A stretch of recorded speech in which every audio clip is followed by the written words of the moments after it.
Welcome to Mentoring Unlocked, hosted by Lindley, founder of Serendip's Leadership and Mentor Key, the platform making mentoring impactful and elevating workplace development conversations. Maud is a renowned executive coach and leadership strategist with over 2 decades of experience, helping leaders unlock their full potential through adaptive leadership and meaningful mentoring. Tune in for personal mentoring stories, expert insights, practical tools, and bold conversations. Whether you're a mentor, mentee, or a culture shaper, there's something for you. Mark, good morning. Thank you so much for joining me on the Mentoring Unlocked podcast. I'm so excited to have you, and we know we've been trying many times, so we're finally here. And Mark, when I reflect on all the foundational mentors who have contributed to our programs over the years, and for you particularly the Property Council Inclusive Leadership Mentoring Program, you came to mind immediately when I was thinking about, who would I invite, who has actually generously given their time to mentoring programs.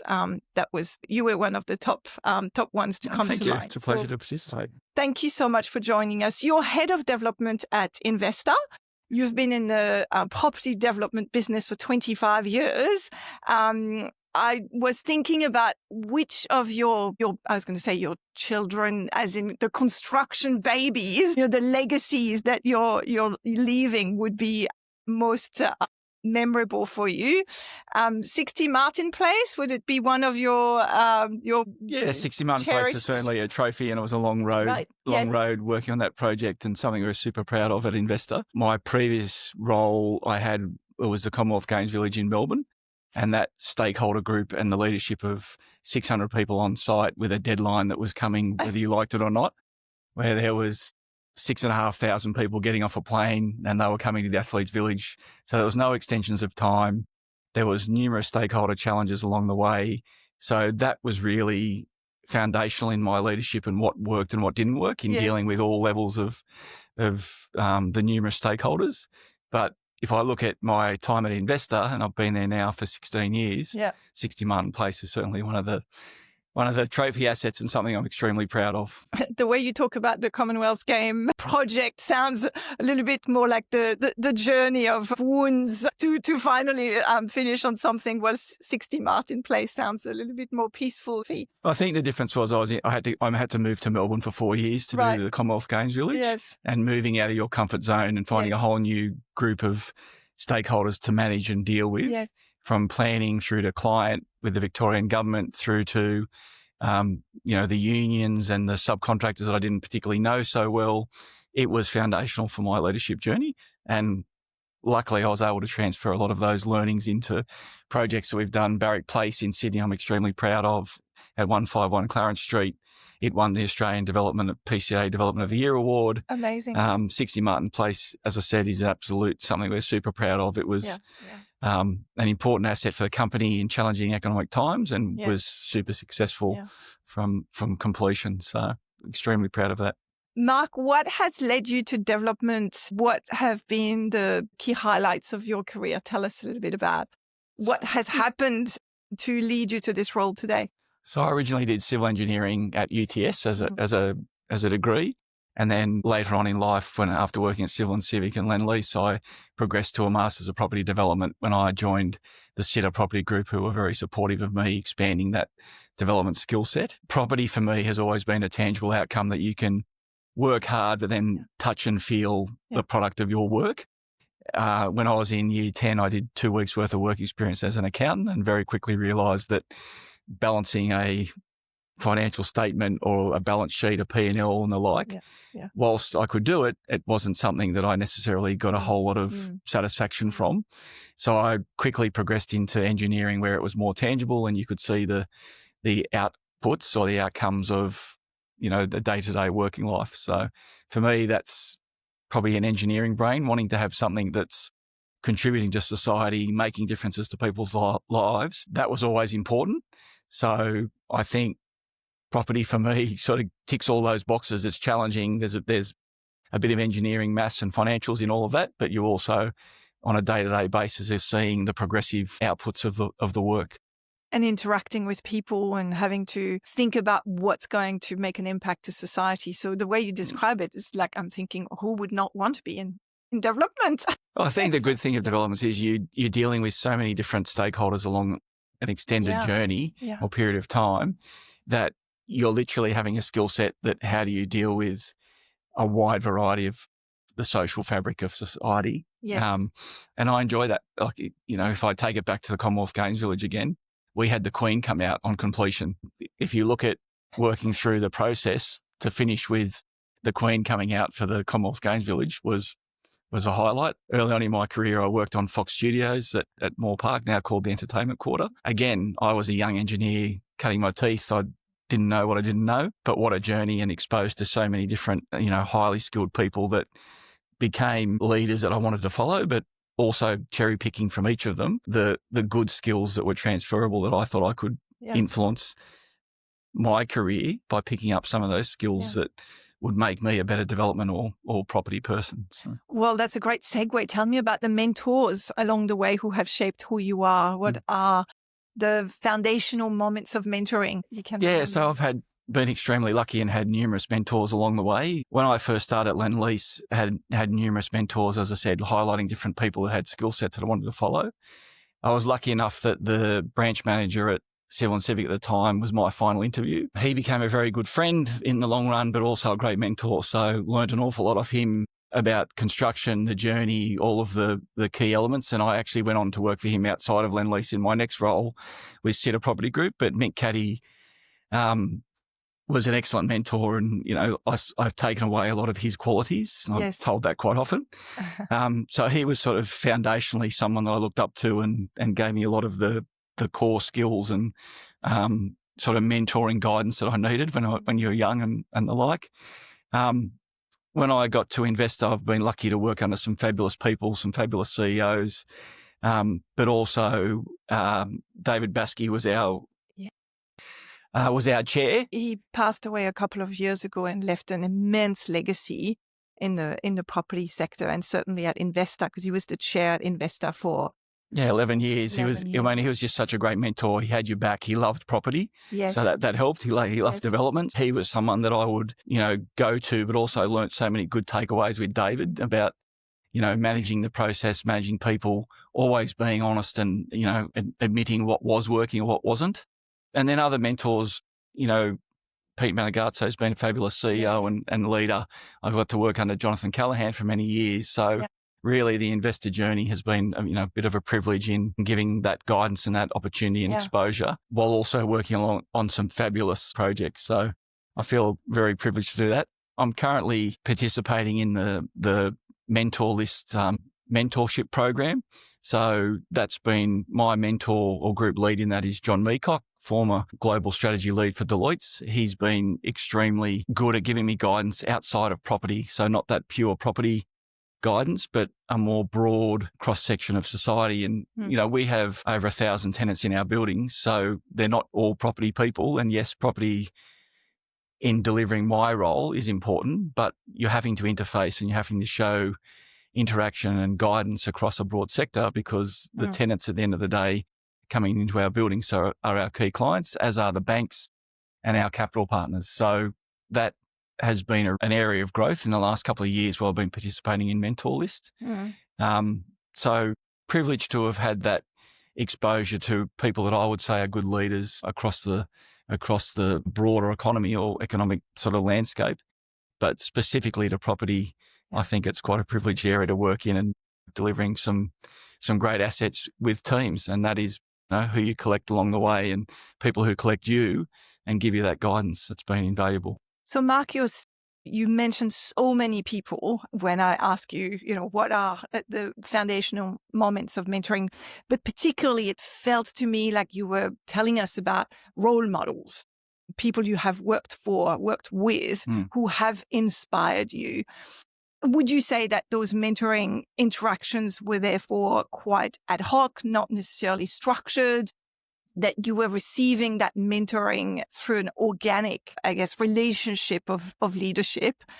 Or did you have actually some thoughtful, structured moments throughout your particularly early careers? I think mainly organic, but what I've always had is that the ability to pick up the phone and lean on those mentors who would give you advice as and when required when you came to a roadblock or you're at a point of indecision or a key decision that you knew was going to be influential and have significant, impact and effect. Something that I hear so often when I ask this question is people don't remember a structured mentor or a program where they have various conversations, but they remember foundational moments where they needed another perspective. They needed help. They needed advice.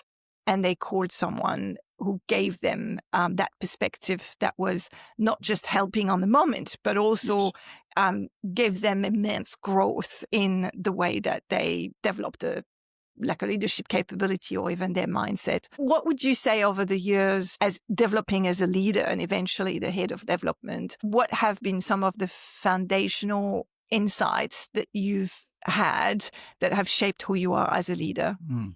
I think as a basic premise, always looking at the person first. And if the person is happy and the person is well-grounded, the person has respect, then you can learn the other things. You can learn the technical, but you can't learn the fundamental ethics of hard work and honesty. So I think that has become very apparent. So knowing the person and and understanding their situation, to be well-mannered and respectful to people is free. It does cost you nothing. So I think that's a key understanding with no matter who you're dealing with. And Gary Tait, who we did 60 Martin Place with, is one of the co-owners. He absolutely has been a mentor of mine as well.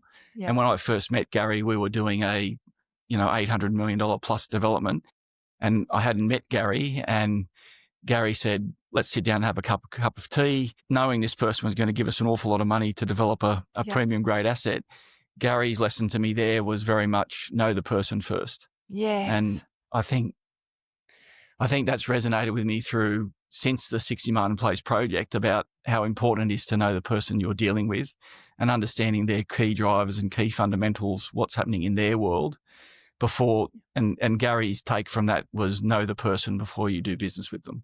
And I've always then carried that sort of moving forward. It's something I've never forgotten. Again, very privileged to have a mentor like Gary that you can pick up the phone and have broad-ranging conversations with. But when you strip them down, there are a lot of commonalities between the people that I look up to. Yes.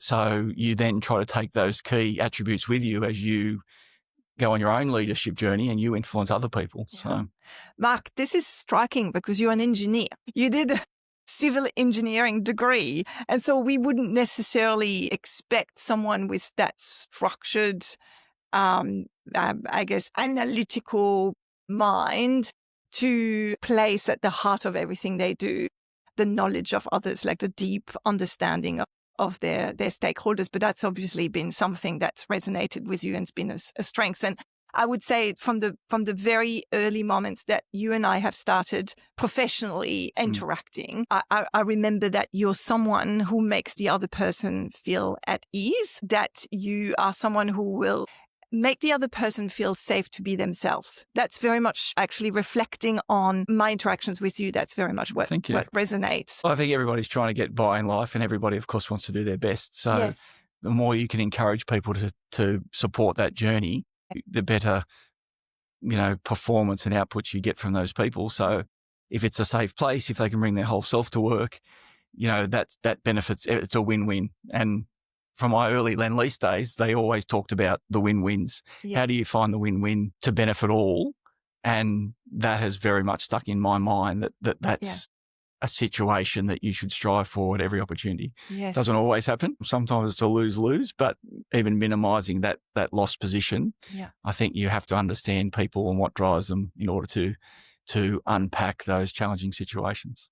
So as a leader with your team members, I can easily imagine how that makes you a fantastic leader, being really invested in understanding all your team members. But tell me a little bit more about those stakeholder interactions. You lead development projects with multiple stakeholders. You've got the people funding the development. You've got your people constructing. Then you've got your future tenants. I mean, you are at the center of bringing together a variety of stakeholders. How is someone like you, as the head of development, how do you still manage to find time to invest in each of those stakeholder relationships? Look, I think, and such a wide variety from planning to construction to dealing with capital partners and clients, PCGs, board meetings. Yes, it is a broad spectrum, but being malleable enough and understanding the room and trying to read the room is always something that I've tried to do, not necessarily always successful, but as part of that journey. The other thing I would say is that I spend a lot of time on the phone when I'm in the car getting to work or going home from work. I don't always understand when people say I didn't have time to get back to you. So I try to find, if it takes you a couple of minutes to ring someone and you're doing that sort of on the run or on the fly, it's, even if it is, I can't get back to you till the next day or the next day.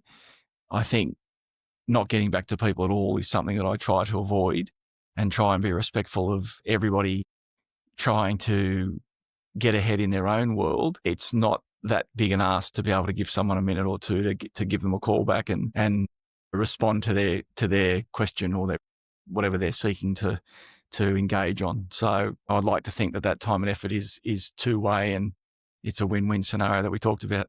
And so tell me, when you have a stakeholder across the table who is potentially coming from a different angle, or that you're going to have to negotiate and find an outcome, how do you get to know the person? How do you create that space where you can really get to a point of useful vulnerability, I guess?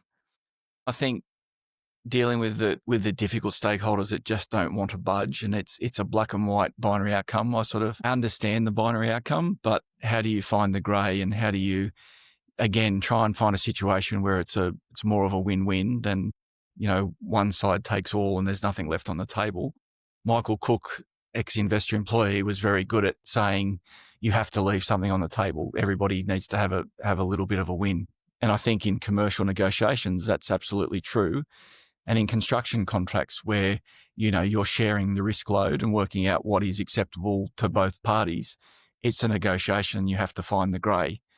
I think if you extend that to stakeholders, again, even from a planning perspective, you're ultimately finding the grey and working out how that can work for everybody. So it is a bit of a learnt experience. And I think those skills are transferable depending on who you are working with. The principle's still the same. Like, how do you find that middle ground so that everybody has a outcome that is acceptable to them? You're telling us about the journey from the engineering brain to actually navigating the complexity of people. I'd love to actually move now to you as a mentor, to your role as a mentor. You've been a mentor multiple times on our programs.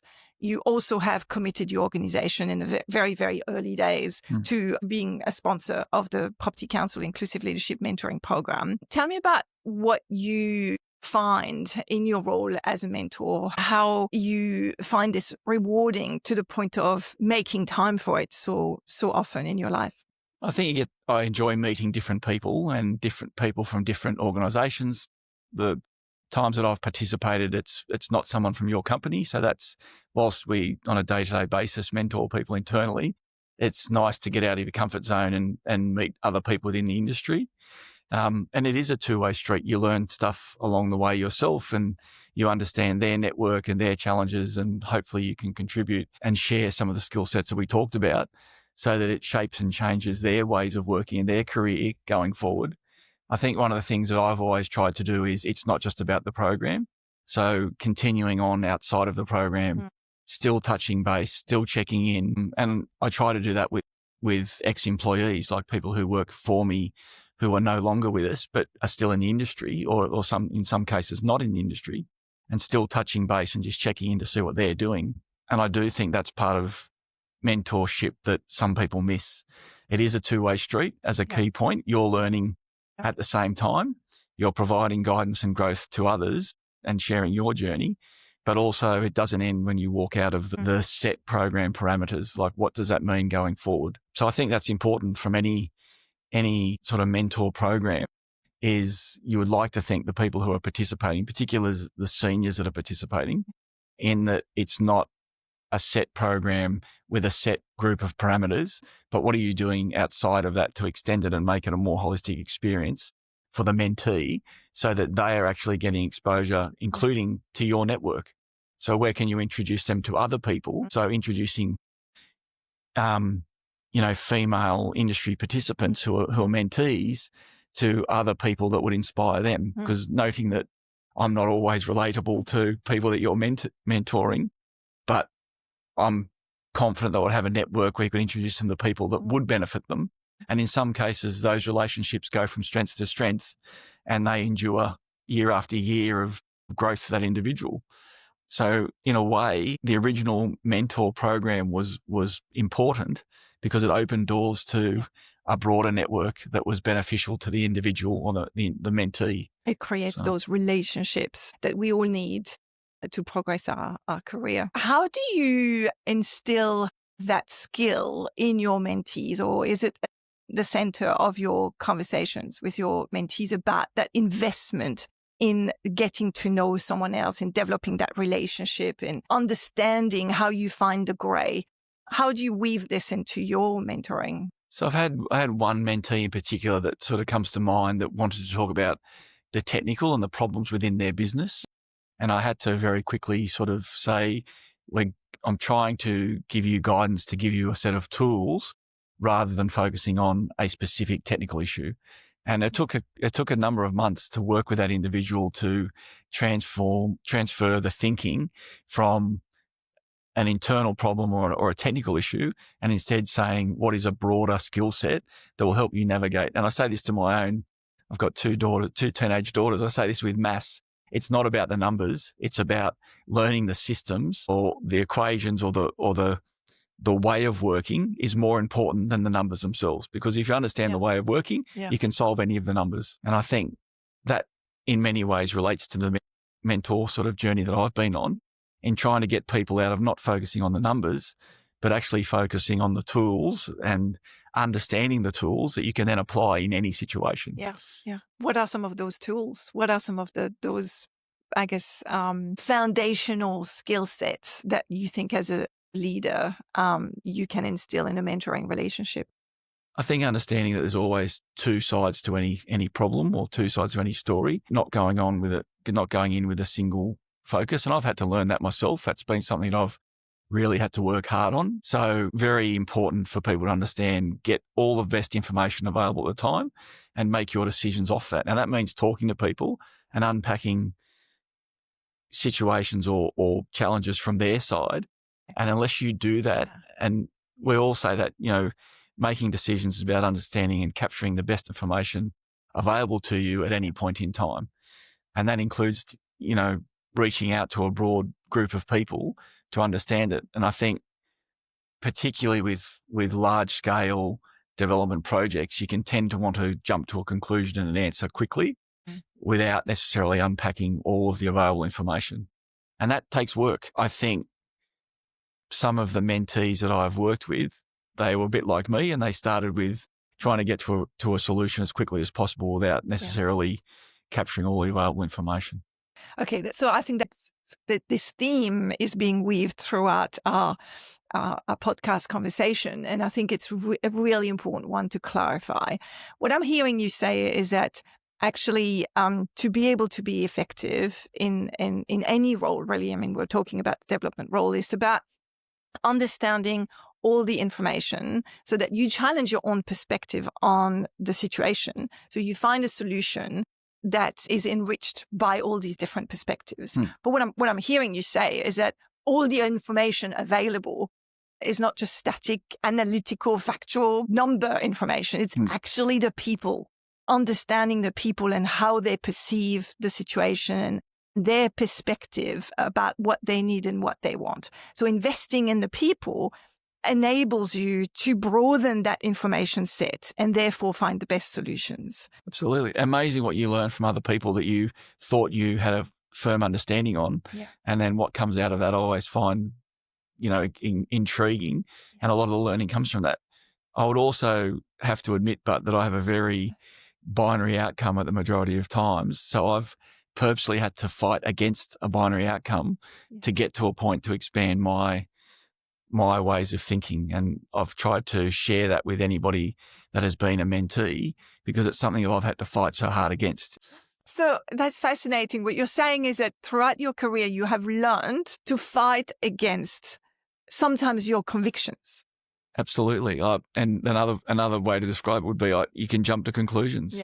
And I've had to fight against that. Refraining from letting your brain go to conclusions early so that you gather all that information and broaden your perspective. Yeah, and I would actually say that's come later in life, probably more so the last 10 or 15 years, more so than ever, because early days in construction and pure delivery, that doesn't necessarily bode well for the role.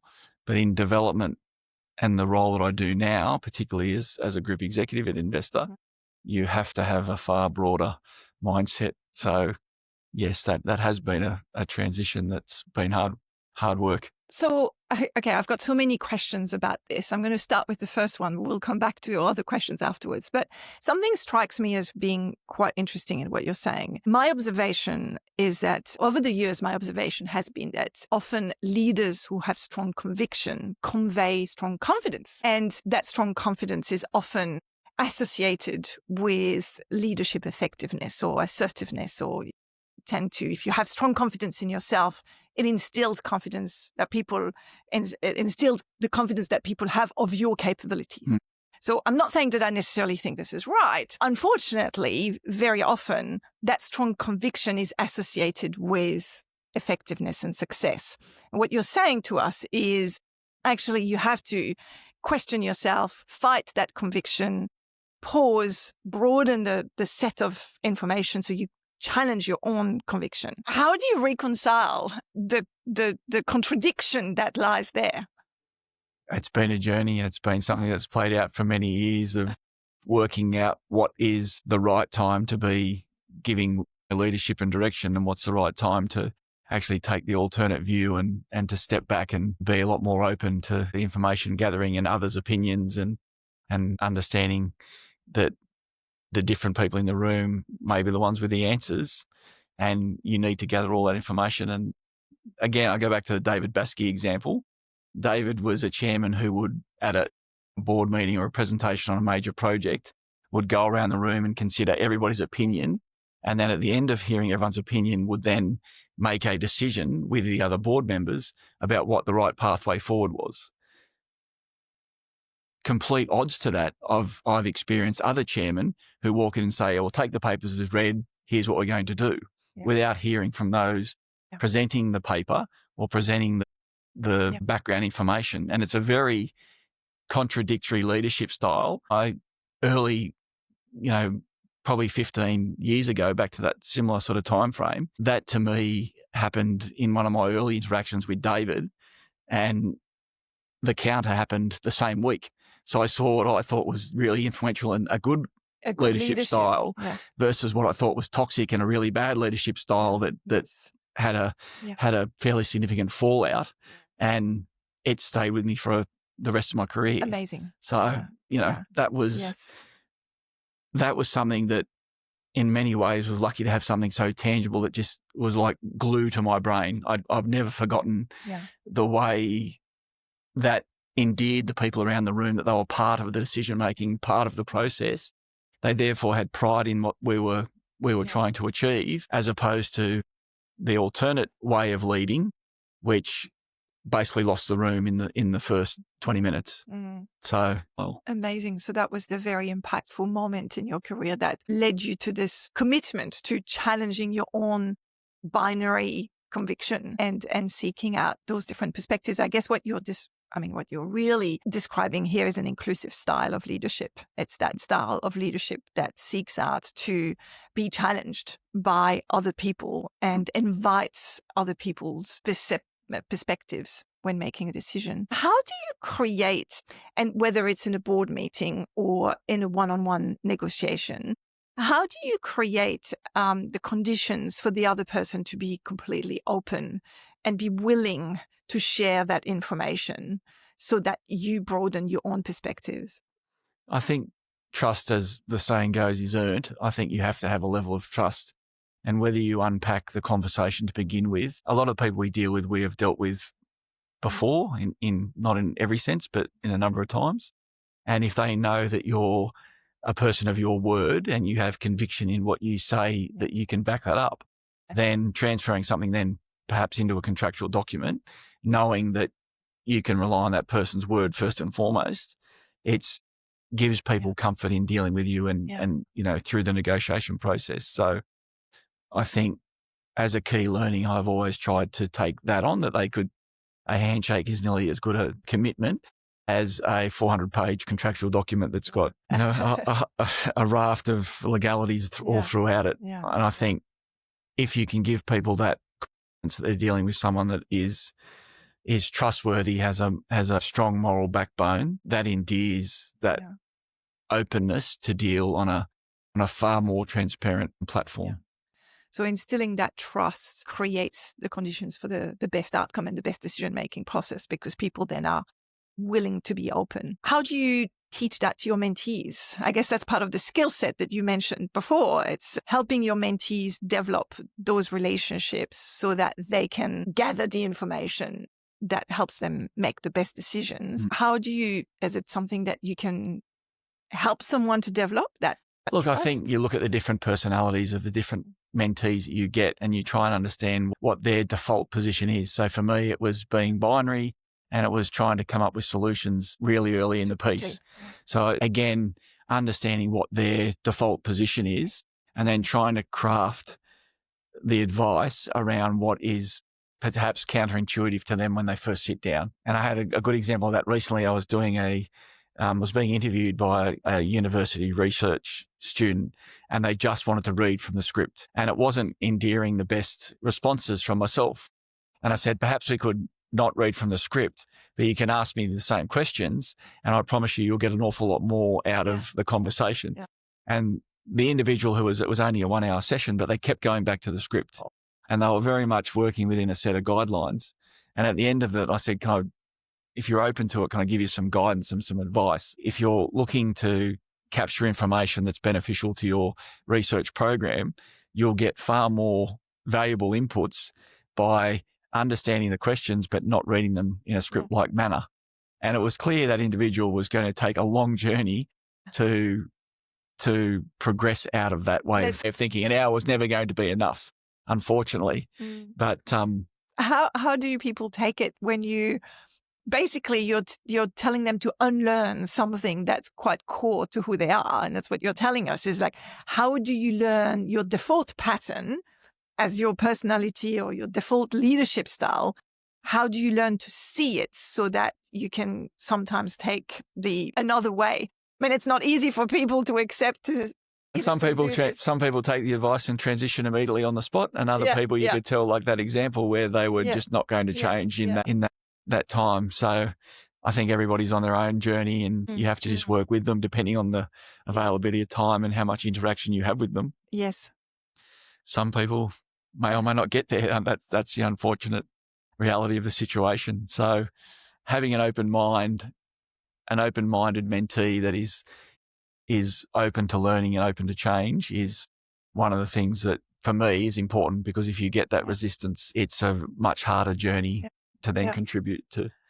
As a mentor, for the mentors who are listening and thinking, I want to achieve that with my mentees. I want to help my mentee to see what constrains them so they can break free of that pattern. As a mentor, how do you achieve that, provided that you have someone who's open-minded? Do you tell them? I'm probably brutally honest at times and guilty of that, like jumping in and being what you see is what you get. Quite direct, another way to put it. And I think that's important because time is limited. You get, particularly in the mentoring sessions, you get limited time with your mentee. So having as much impact as you can, but making sure you're delivering the message in a way that is understandable and relatable to the person that you're dealing with. And that is very much that EQ awareness and using the tools that suit the mentee that you're dealing with. And you should understand that, which is why I would say early in the process or early on in the relationship, you need to understand the individual that you're dealing with and what drives them and what their key characteristics are, including their default positions on things. Yeah. Do you know, that reminds me something just came up for me. I remember sitting in a meeting with you and a mentee of yours, and you gave that mentee an absolute direct rocket feedback. And I sat there thinking, this can go two ways. Like, this will potentially end badly. The person is going to fight back and take it really badly, or it's going to be a revelation because they actually really need to hear this. And to my greatest surprise, the latter occurred. And they were so incredibly grateful for your directness. But I think that it only had a positive impact because they said to me, because I trust Mark, because if he's giving me that feedback, I know it comes from a really good place and I know it comes from a caring place. And so I'm really going to listen. So whatever you had done with this person, you had established that level of trust that enabled you to give them that direct feedback that perhaps no one had ever been able to. I think the answer to that, and I remember the situation, was that I'd spent a lot of time with that individual outside of the normal sort of day-to-day interactions. So I had a fairly strong read on what would be effective and what wouldn't. And yes, it was a very direct feedback, but I also knew that we'd got to a situation where that feedback was absolutely vital, that it was delivered in a direct manner. And that was in many ways a turning point for that person's career. But what you're telling us is that you spent time understanding who that person was, and you've spent time developing that trust, that mutual trust, so that they could receive that feedback powerfully. Yes, absolutely. I was key to that particular situation. That's amazing, Mark, because essentially your commitment to learning about your mentees and that commitment to establishing that trust is in fact something that you're, I guess, replicating in your stakeholder management. To establish that trust, to understand their perspective and finding the best outcome. My final question is, how do you establish that trust? I mean, you said obviously people have to trust in my handshake as much as they trust in a 400-page contract. But how do you do that? How do you establish that mutual? And I've experienced it very early days. I remember you called me to inquire about the program that I was running. And in very early days, I felt I could tell you the warts and all. I could tell you everything about that program without fear of judgment. How do you do that?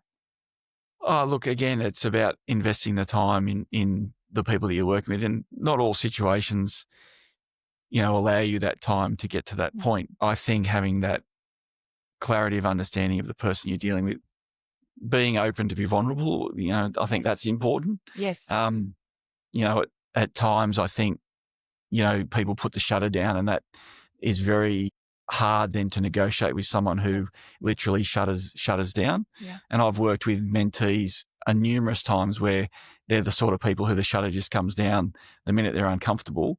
It is extremely hard to negotiate with someone when that's there. And I get that's not me. I'm extroverted. My shutter's well and truly up. I appreciate that, but it's extremely confronting when you see someone who has shutters down and they're trying to negotiate and bring stakeholders on a journey. You talk about different managers versus leadership styles. The person, can be a good leader, but can be a horrible manager, can be a great manager and be a horrible leader. I think I've always tried to find that balance, but the common thread to it would be putting a flag on the hill and turning around, and there's a team of stakeholders, people, what have you, that are participating, that are literally marching in the same direction for a common goal. And, looking back at the major projects that I've been involved in, the ones that were successful was because they had great teams and, fantastic outcomes. When you look back and go, well, why was that successful? It was because I think there was a camaraderie, there was a level of trust, and there was people that had a common goal for it to be something they could be proud of, something that was a win-win. It delivered from a physical sort of product, but it also delivered financially. It delivered socially as its contribution. And I think they're really good parameters to base any leadership style on. Sounds like what I'm taking away from our conversation is shutters up. Shutters up. Vulnerability first, develop trust, get to know the person, and therefore operate with a broader set of perspectives that allows you to make decisions. I think they're all cornerstone issues that, particularly in the complexities of property, I think they bode well for a good future. That's fantastic, Mark. Thank you so much. We're just going to finish with our usual fast five. Fantastic. Fast five rapid fire questions. The biggest mistake about mentoring is? Not understanding that it's a two-way street, and you need to be open to your own journey while you're participating in giving guidance to someone else. Yeah, brilliant. Thank you. What have you learnt as a leader through mentoring that no other courses could have taught you? Probably that everybody's intent is to do well and to succeed, and they want to contribute, and they also want to be recognised. And sometimes it seems so obvious, but it doesn't always come to the surface in some other people's leadership styles. I would like to think that is a core fundamental. That's mentoring teaches you to understand that positive intent from others. Correct. Yeah, absolutely. Yeah, what is the advice that you would give to any organization setting up a mentoring program? I think the day-to-day can be, a real challenge for some people, and people need mentors. So that mentor program, in many people's cases, is the first step in a journey that becomes critical. If you look at the mentors that I mentioned, like there's a long list of people that shape a career, and then behind that career, numerous sort of outcomes and projects and the like. So you can't do that on your own. One person is not, the sole answer to many things. It's about a journey and the people that you lead and influence and learn from along the way. Yeah. So I think I would encourage everybody in their career that's looking to progress, no matter what field or sector you're in, that it is an absolutely key component for success. Really. Yeah, brilliant. Mark, what's a book, a podcast, perhaps an article, a piece of research that you think is particularly relevant for your leadership at the moment? I think because I love sports so much, I think, there's a lot of sporting books about, on the surface, they appear to be about sport, and when in fact they're all about leadership. So there was a book, I can't remember the name of the book, but it was a book all about rugby union. But the book went on to talk about the formation of the Brumbies, union side, how they went about creating a brand and creating a jersey and creating a culture. And lo and behold, off the back of that, they created success. So what was a book, as I say, about the core fundamentals, when I picked it up thinking it was a sport book, I put it down and went, that was actually a business book. It was all about leading people, making change, having a positive impact. Fantastic. Mark, the future of leadership is? Understanding that you need to bring people on the journey. And in order to do that, you need to understand people's drivers. Yeah, brilliant. Thank you so much, Mark. Thanks for joining me today. It's been fantastic to talk with you about leadership and mentoring. Thank you for having me, Maud. Thanks for listening to Mentoring Unlocked. This podcast is powered by MentorKey, the platform designed to make mentoring impactful. If this episode unlocked inspiration within you, please follow, share, or leave us a review.